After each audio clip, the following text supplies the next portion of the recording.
दिल्ली में चुनाव होने जा रहे हैं। कांग्रेस ने अपने स्टार कैंपेनर्स की सूची जो है वो जारी की। हरियाणा के विपक्ष के स्टार नेता भूपेंद्र सिंह हुड्डा जो हैं वो सूची से बाहर है और कांग्रेस और दिल्ली के अंदर जो है वो दंगल चला हुआ है, चुनावी दंगल, जिसमें भारतीय जनता पार्टी, आम आदमी पार्टी और कांग्रेस शामिल है। किस तरीके से देखते हैं पहले उस स्टार कैंपेनर्स की सूची से भूपेंद्र सिंह हुड्डा को बाहर रखना, और क्या लगता है कि किस तरीके के रिजल्ट्स जो हैं वो इस बार 8 तारीख को जो है वो देखने को मिलेंगे?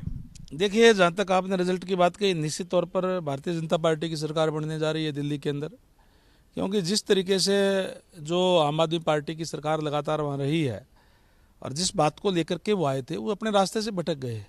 उन्होंने, लोगों ने सोचा था ये कुछ अलग हटके करेंगे। उन्होंने कांग्रेस के करप्शन के खिलाफ इस आम आदमी पार्टी का जन्म हुआ था और उन्होंने ये कहा था कि हम एक स्वच्छ प्रशासन देंगे। आज जो आम आदमी पार्टी के मुखिया, वो भी बेल पे है, करप्शन के आरोप है। उनके अनेक मंत्री जो है वो बेल पे हैं, उन पे भी शराब घोटाले के और कई घोटालों के ऊपर उनके ऊपर आरोप है। और इसके अलावा जिस कांग्रेस के घोटाले और घपले के खिलाफ वो जो सत्ता के जो उसका गठन हुआ था लोकसभा के अंदर, सत्ता के लिए उन्हीं से हाथ मिलाने का काम उन्होंने किया। इसे दिल्ली की जनता जागरूक जनता है, देश की राजधानी है दिल्ली। दिल्ली को सुंदर बनाने के लिए, देश की राजधानी को और अच्छी बने, इसके लिए निश्चित तौर पर वो डबल इंजन की सरकार बनाएंगे।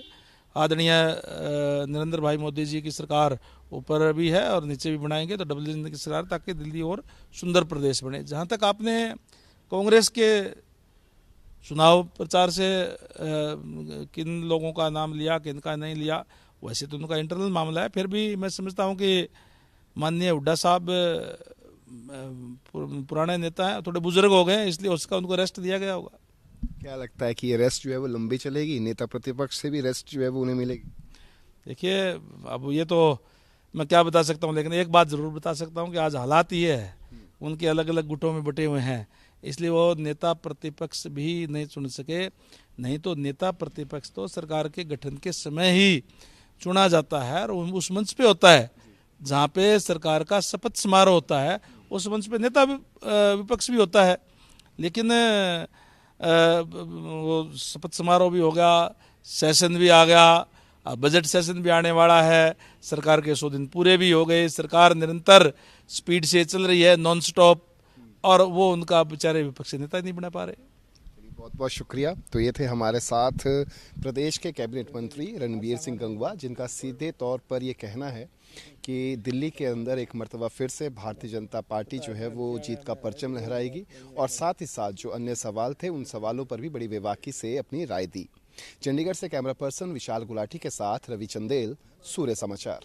दिल्ली में चुनाव होने जा रहे हैं। कांग्रेस ने अपने स्टार कैंपेनर्स की सूची जो है वो जारी की।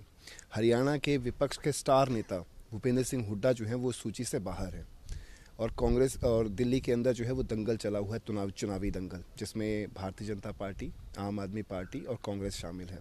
किस तरीके से देखते हैं पहले उस स्टार कैंपेनर्स की सूची से भूपेंद्र सिंह हुड्डा को बाहर रखना, और क्या लगता है कि किस तरीके के रिजल्ट्स जो हैं वो इस बार 8 तारीख को जो है वो देखने को मिलेंगे?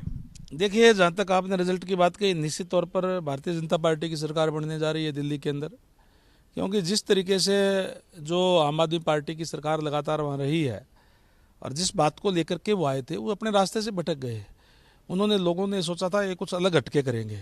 उन्होंने कांग्रेस के करप्शन के खिलाफ इस आम आदमी पार्टी का जन्म हुआ था और उन्होंने ये कहा था कि हम एक स्वच्छ प्रशासन देंगे। आज जो आम आदमी पार्टी के मुखिया, वो भी बेल पे है, करप्शन के आरोप है। उनके अनेक मंत्री जो है वो बेल पे हैं, उन पे भी शराब घोटाले के और कई घोटालों के ऊपर उनके ऊपर आरोप है।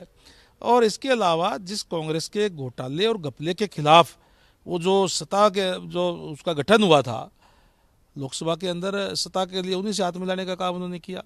इसे दिल्ली की जनता जागरूक जनता है, देश की राजधानी है दिल्ली। दिल्ली को सुंदर बनाने के लिए, देश की राजधानी को और अच्छी बने, इसके लिए निश्चित तौर पर वो डबल इंजन की सरकार बनाएंगे। आदरणीय नरेंद्र भाई मोदी जी की सरकार ऊपर भी है और नीचे भी बनाएंगे, तो डबल इंजन की सरकार, ताकि दिल्ली और सुंदर प्रदेश बने। जहाँ तक आपने कांग्रेस के चुनाव प्रचार से किन लोगों का नाम लिया, किन का नहीं लिया, वैसे तो उनका इंटरनल मामला है। फिर भी मैं समझता हूँ कि माननीय हुड्डा साहब पुराने नेता हैं, थोड़े बुजुर्ग हो गए हैं, इसलिए उसका उनको रेस्ट दिया गया होगा। क्या लगता है कि ये रेस्ट जो है वो लंबी चलेगी, नेता प्रतिपक्ष से भी रेस्ट जो है वो उन्हें मिलेगी? देखिए, अब ये तो मैं क्या बता सकता हूँ, लेकिन एक बात ज़रूर बता सकता हूँ कि आज हालात ये है, उनके अलग अलग गुटों में बटे हुए हैं, इसलिए वो नेता प्रतिपक्ष भी नहीं चुन सके। नहीं तो नेता प्रतिपक्ष तो सरकार के गठन के समय ही चुना जाता है और उस मंच पे होता है जहाँ पे सरकार का शपथ समारोह होता है, उस मंच पे नेता विपक्ष भी होता है। लेकिन वो शपथ समारोह भी हो गया, सेशन भी आ गया, अब बजट सेशन भी आने वाला है, सरकार के 100 दिन पूरे भी हो गए, सरकार निरंतर स्पीड से चल रही है, नॉन स्टॉप, और वो उनका बेचारे विपक्षी नेता ही नहीं बना पा रहे। बहुत बहुत शुक्रिया। तो ये थे हमारे साथ प्रदेश के कैबिनेट मंत्री रणबीर सिंह गंगवा, जिनका सीधे तौर पर ये कहना है कि दिल्ली के अंदर एक मर्तबा फिर से भारतीय जनता पार्टी जो है वो जीत का परचम लहराएगी, और साथ ही साथ जो अन्य सवाल थे उन सवालों पर भी बड़ी बेबाकी से अपनी राय दी। चंडीगढ़ से कैमरा पर्सन विशाल गुलाटी के साथ रवि चंदेल, सूर्य समाचार।